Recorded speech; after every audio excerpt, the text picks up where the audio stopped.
क्या आपने कभी सोचा है, पूरी दुनिया को जीवन देने वाली माँ गंगा आखिर भगवान शिव की जटाओं में ही क्यों रहती है?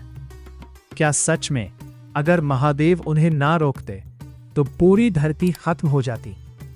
और आखिर ऐसा क्या हुआ था कि स्वर्ग से उतरती हुई गंगा का घमंड सिर्फ शिवजी ही तोड़ पाए?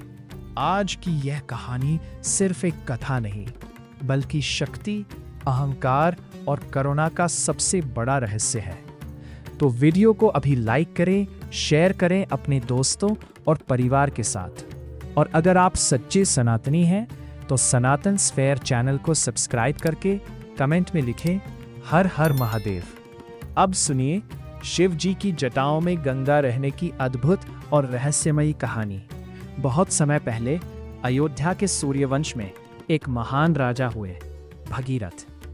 लेकिन उनके मन में हमेशा एक दुख रहता था, क्योंकि उनके पूर्वजों की आत्माएं मुक्ति नहीं पा सकी थी। कहते हैं महर्षि कपिल के श्राप से उनके पूर्वज भस्म हो गए थे। उनकी आत्माएं वर्षों से मुक्ति के लिए भटक रही थीं। एक दिन राजगुरु ने भगीरथ से कहा, अगर स्वर्ग से मां गंगा धरती पर आ जाएं, तो उनके पवित्र जल से तुम्हारे पूर्वजों को मोक्ष मिल सकता है। यह सुनते ही भगीरथ ने संकल्प लिया, मैं गंगा को धरती पर जरूर लाऊंगा। इसके बाद उन्होंने राजपाट छोड़ दिया और हिमालय जाकर कठोर तपस्या शुरू कर दी। सालों तक ना भोजन ना आराम, सिर्फ एक ही नाम, मां गंगे। उनकी तपस्या इतनी कठिन थी कि देवता भी हैरान रह गए। आखिरकार स्वर्ग में दिव्य प्रकाश फैला और मां गंगा प्रकट हुई। मां गंगा ने भगीरथ से कहा, राजन, मैं तुम्हारी तपस्या से प्रसन्न हूं, बताओ क्या चाहते हो? भगीरथ ने हाथ जोड़कर कहा, मां, कृपया धरती पर चलिए और मेरे पूर्वजों को मुक्ति दीजिए। गंगा कुछ पल शांत रही, फिर मुस्कुराकर बोली, मैं धरती पर तो आ जाऊंगी, लेकिन क्या धरती मेरे वेग को सह पाएगी? उनकी आवाज में गर्व था, क्योंकि गंगा का प्रवाह इतना शक्तिशाली था कि अगर वो सीधे स्वर्ग से धरती पर उतरती तो पूरी पृथ्वी टूट जाती। उन्होंने पूछा, फिर इसका समाधान क्या है मां? गंगा बोली, सिर्फ एक ही शक्ति मुझे रोक सकती है, महादेव। भगीरथ तुरंत कैलाश पर्वत की ओर निकल पड़े। चारों तरफ बर्फ ही बर्फ थी। वहां भगवान शिव गहरी तपस्या में लीन थे। उनके शरीर पर भस्म थी, गले में सर्प और आंखें बंद थीं। भगीरथ उनके चरणों में गिर पड़े। उन्होंने रोते हुए कहा, प्रभु, कृपया मेरी सहायता कीजिए। अगर मां गंगा सीधे धरती पर उतरी तो पूरी सृष्टि नष्ट हो जाएगी। काफी देर तक महादेव शांत रहे। फिर धीरे धीरे उन्होंने अपनी आंखें खोली। उनकी आंखों का तेज देखकर भगीरथ कांप उठे। महादेव मुस्कुराए और बोले, अगर ये संसार संकट में है तो मैं गंगा को संभाल लूंगा। भगीरथ की आंखों में खुशी के आंसू आ गए। वो दिन आ गया जब मां गंगा स्वर्ग से धरती पर उतरने वाली थी। पूरा देवलोक ये दृश्य देखने के लिए इकट्ठा हो गया। देवता, ऋषि, गंधर्व, सबकी नजरें आकाश पर थी। और फिर अचानक आकाश से चमकदार जलधारा नीचे गिरने लगी। गंगा पूरे वेग से धरती की ओर बढ़ रही थी। उनके मन में अभी भी गर्व था।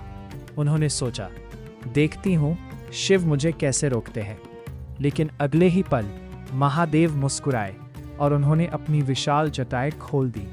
जैसे ही गंगा महादेव के सिर पर गिरी, वो उनकी जटाओं में उलझकर रह गई।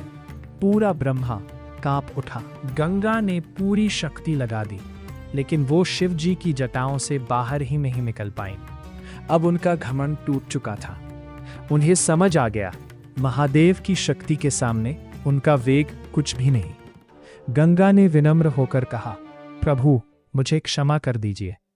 महादेव मुस्कुराए, फिर बोले, शक्ति का अहंकार सबसे बड़ा विनाश बनता है। जो विनम्र होता है वही सबसे पवित्र बनता है। इसके बाद शिव जी ने धीरे धीरे अपनी जटाओं से गंगा की एक धारा को पृथ्वी पर छोड़ा। धरती पर हर तरफ हरियाली फैल गई।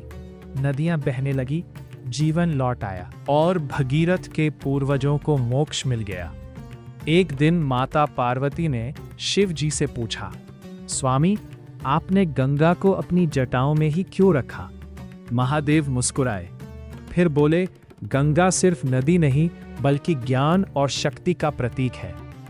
अगर शक्ति को नियंत्रित ना किया जाए तो वो विनाश बन जाती है, लेकिन जब वही शक्ति धैर्य और संतुलन के साथ बहती है तो जीवन देती है। तभी देवताओं को समझ आया, महादेव सिर्फ गंगा को नहीं संभाल रहे थे बल्कि पूरी सृष्टि का संतुलन बनाए हुए थे। तो अब आप समझ गए होंगे शिव जी की जटाओं में गंगा क्यों रहती है। क्योंकि महादेव हमें सिखाते हैं कि शक्ति कितनी भी बड़ी क्यों ना हो, अगर उसमें विनम्रता ना हो तो वो विनाश बन जाती है, और जो अपने अहंकार को नियंत्रित कर ले वही सच में महान कहलाता है।